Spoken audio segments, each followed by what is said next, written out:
in every 1,000 children in India suffer from severe to profound hearing loss. So one way to determine your child's hearing is by monitoring the child's speech and hearing milestones. Like for example, a child between 0 to 4 months will usually get startled on listening to loud sounds, or will stir in bed, move in bed, will get woken up from his sleep if the child is exposed to loud sounds. A child between 4 months to 9 months usually smiles when he or she is being spoken to, and will usually turn his or her head towards a familiar sound. And for a child between 15 to 24 months usually is able to speak a few simple words. The child will listen with a lot of interest to songs, music, rhymes, stories. The child will usually point to body parts when asked. So if your child is in school or is a toddler, the child will usually you'll get an idea about his hearing by his academic performance. He or she will not perform very good in school.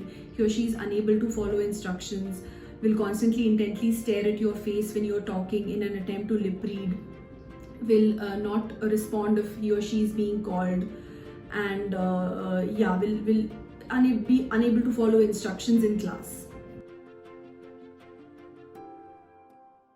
So some children are born with hearing loss, that is congenital hearing loss. It is difficult to pinpoint what causes it, but in most cases the cause is genetic, that is inherited from the mother or the father. Certain non-genetic causes of congenital hearing loss are infections while the mother is pregnant, like toxoplasmosis, herpes, cytomegalovirus infections, maternal smoking, maternal alcoholism, maternal diabetes, preterm infant, or a very low birth weight infant. Or there are some acquired causes of hearing loss in a child which may occur later in the child's life.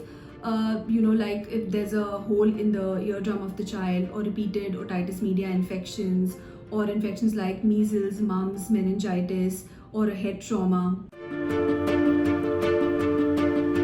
So every child in India is subjected to the neonatal hearing screening before the child is discharged from the hospital. This is done by means of a test called the otoacoustic emission. Also, there are other objective tests to assess an infant's hearing called the Brainstem Evoked Response Audiometry, or BERA. Also, other tests are available like the Visual Response Audiometry or Play Audiometry that can be used. And once the child is over 6 or 7 years of age and can sit still, then we can do a pure tone audiometry to assess the child's hearing just like we do in an adult.